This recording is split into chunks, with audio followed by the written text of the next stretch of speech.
ऐसे रहेंगे जैसे अभी आप बैठे हैं। अब मैं कथा पूर्ण करने जा रहा हूं। जो लोग खड़े हैं वो भी बैठे रहें, सर ढके रखेंगे, कोई भी सर से अपना ये वस्त्र नहीं हटाएंगे। और अभी कथा सुनने से 7 दिन की कथा का लाभ आपको मिलने वाला है। आस्था पर जो इस समय कथा सुन रहे हैं वो भी प्रेम से अपना सर ढक ले। मैं देख रहा हूं आपको, जो जहां बैठा हूं वहीं देख रहा हूं मैं आपको। अब आप कह रहे होंगे कोई आपकी नजरें कैसे पहुंच रही हैं? अरे मैं जिन नजरों से देख रहा हूं ना, वो नजरें आप पे भी हैं। वो नजरें हैं मेरे कृष्ण की करुणा की नजरें। मैं कन्हैया की नजरों से देख रहा हूं आपको। मैं नहीं देख रहा हूं तो क्या हो, मेरा कन्हैया तो देख रहा है तुम्हें। तो आइए अपना अपना सर ढक लेंगे सभी और भागवत को संपूर्ण करेंगे। एक बार फिर याद रखें, कल यहां पर होली होगी, आस्था चैनल पर उसका प्रसारण होगा। और कल ऐसी होली जो होली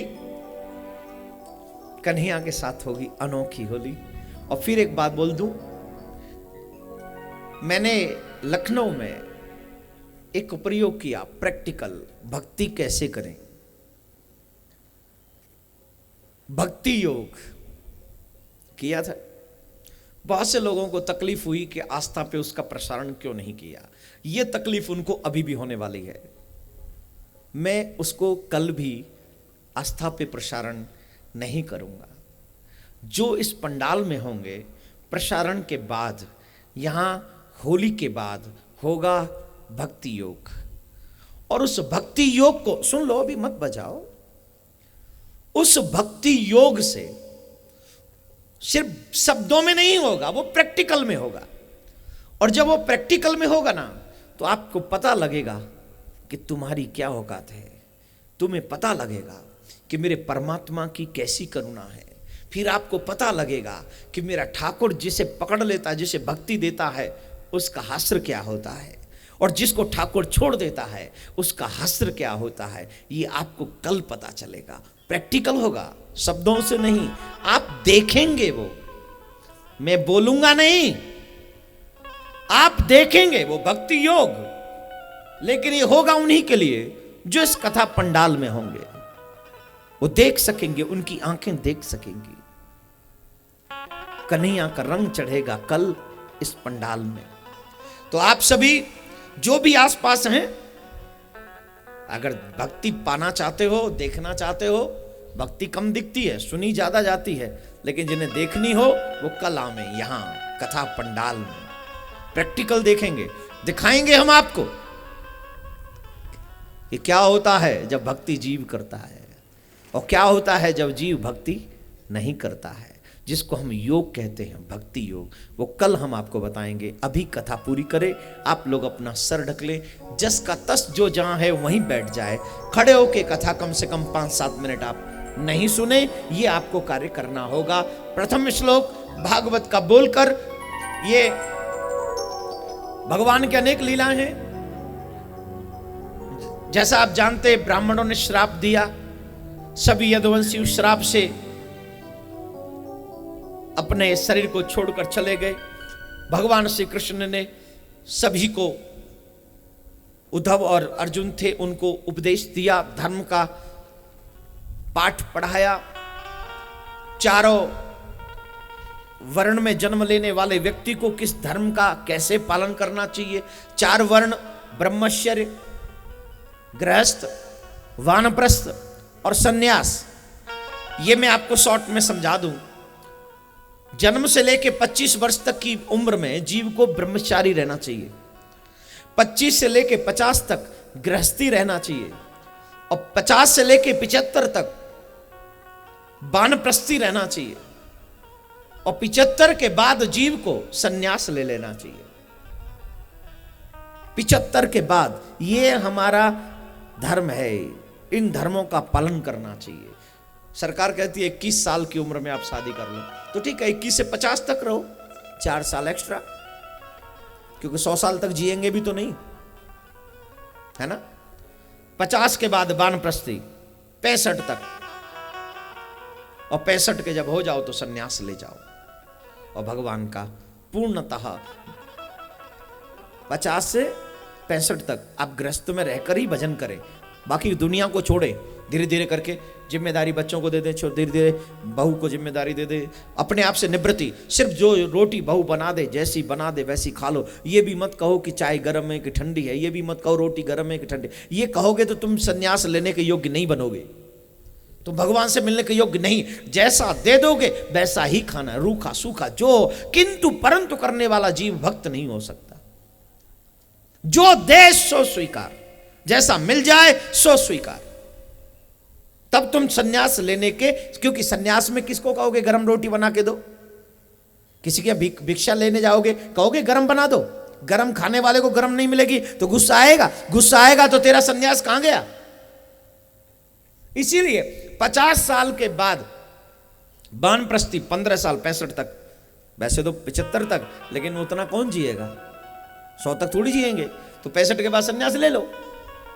लेकिन इसके लिए बहुत जरूरी है, बहुत जरूरी है 50 से 65 तक संयम अपने जीवन में रखो, जितना हो सके इच्छाओं का दमन करो, वरना तो रोज दुत्कारे खानी पड़ेंगी, रोज डांटे पड़ेंगी। और अच्छा ही है, ऐसे लोगों को डांट पड़नी भी चाहिए साहब, मेरा मानना है पर्सनली। जो जीव नरक में ही जिंदा रहना चाहता है और नरक में ही मर जाना चाहता है, ऐसों को अपमान सहना ही पड़ता है।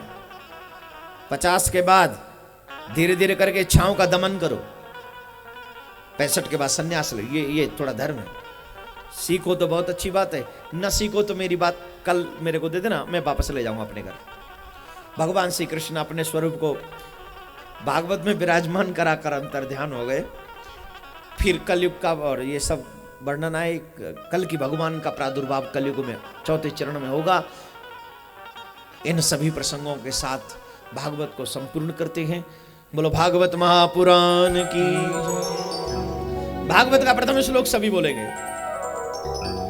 सच्चिदानंद रूपाय, सच्चिदानंद रूपाय विश्वोत्पत्त्यादि हेतवे, विश्वोत्पत्त्यादि हेतवे तापत्रय विनाशाय, तापत्रय विनाशाय श्री कृष्णाय वयं नमः। श्री कृष्णाय वयं नमः। सच्चिदानंद को प्रणाम है।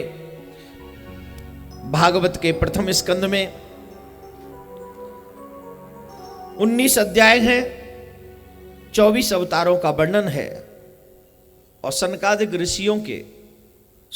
ऋषियों के कुछ प्रश्नों के साथ 24 अवतारों का वर्णन आता है। द्वितीय स्कंद में 10 अध्याय हैं, सद्यो मुक्ति क्रम मुक्ति का वर्णन है। तृतीय स्कंद में 33 अध्याय हैं, स्वर्ग सृष्टि का वर्णन आता है, सृष्टि का सृजन कैसे हुआ, नारायण की नाभि से कमल, कमल में से ब्रह्मा। ये जितनी भी सृष्टि आप देख रहे हैं, ये भगवान नारायण की बनाई हुई विश्वोत्पत्ति आदि है। तबे विश्व की उत्पत्ति का एकमात्र कारण श्री कृष्ण ही है, जिनकी नाभि से कमल, कमल में से ब्रह्मा। माता पिता सिर्फ माध्यम है, वो उत्पत्ति के कारण नहीं है। कारण तो सिर्फ परमात्मा है, माध्यम है ये माँ बाप हमारे, जिन्होंने हमें ये दुनिया दिखाई है। कारण सिर्फ परमात्मा है, उन्हीं के नाभि से ये सृष्टि का सृजन होता है। और जब ये सृष्टि लय में बदल जाती है तो उन्हीं के उदर में जाके ये सृष्टि संपूर्ण हो जाती है। और कोई चारा नहीं है और कोई दूसरा रास्ता नहीं है। जहां से आती है वहीं जाती है। ये सृष्टि कहां से आती है? नारायण से। जाती कहां है? नारायण के पास। तो तृतीय स्कंद में सृष्टि का वर्णन आता है, जिसमें 33 अध्याय हैं। चतुर्थ स्कंद में विसर्ग लीला का वर्णन है और चारों धर्मों का वर्णन है। ब्राह्मण क्या करे, वैश्य क्या करे, क्षत्रिय क्या करे, सेवक क्या करे। ये चारों वर्णों का कौन कौन सा धर्म है, इसका वर्णन है। आजकल बड़ा देखने को विचित्र मिलता है, अपनी जाति के संबंध कार्य को कोई नहीं करना चाहता, अपितु दूसरे की जाति के कार्यों को हम ज्यादा करना चाहते हैं। आज देखो टेलर की दुकान सब खोल के बैठे हैं। आज देखो मिठाई की दुकान सब खोल के बैठे हैं। जिसका जो काम है वो नहीं कर रहा है, बल्कि दूसरे के काम को हर एक कोई कर रहा है। ये उसका ठीक नहीं है। जिसका जो काम है उसको वही करना चाहिए। मैं मति अनुसार कह रहा हूं, बुरा लगे तो माफ करना। वैसे भागवत में भी वर्णन किया गया है। चतुर्थ स्कंद में 31 अध्याय विसर्ग लीला चारों धर्मों का वर्णन है। पंचम स्कंद में 26 अध्याय स्थान शक्ति लीला का वर्णन है। और छठे स्कंद में 19 अध्याय पोषण लीला का वर्णन है। इस सृष्टि का पालन कौन करता है? परमात्मा। इस सृष्टि का पालन कौन? मैं और आप नहीं करते। मेरे बच्चों का पालन मैं नहीं करता, मैं कर भी नहीं सकता, मैंने किया भी नहीं है। आपने अपने बच्चों का पालन पोषण नहीं किया है। और अगर आप पोषक हैं तो आप उस बच्चे को क्या देते हैं जो मां के गर्भ में है? वहां कौन सी पैसे की कमाई थी जो वहां तक पहुंचा दी आपने? कौन सी कमाई थी?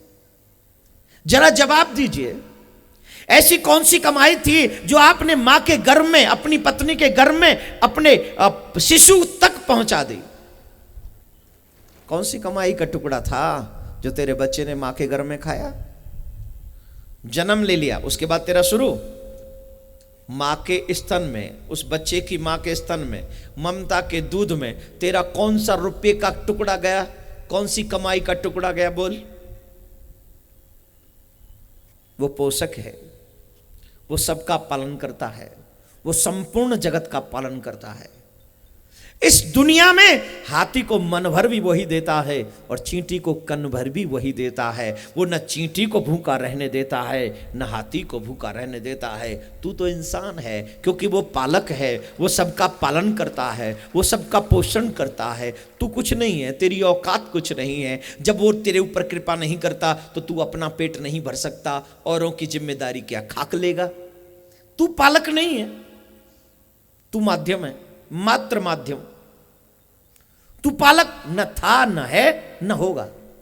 वही पालक था, वही पालक है और वही पालक रहेगा। क्योंकि विश्व भरण पोषण कर जोई, वो सबरे सारे विश्व का पोषण करने वाला है। इसीलिए भगवान जो है वो पूर्ण ब्रह्म है, वो पूर्ण है, वो सबका दाता है, वो सबका उदर भरता है, वो भगवान है।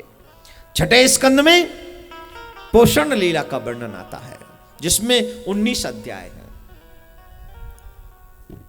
सप्तम स्कंद में 15 अध्याय ऊती लीला का वर्णन। अष्टम स्कंद में 24 अध्याय मनवंतरों का वर्णन। कौन से समय में कौन से मनु आते हैं और कौन से समय में कौन से मनु नहीं आते, कौन से समय में कौन से मनु राज्य करते हैं, ये अष्टम स्कंद में आता है।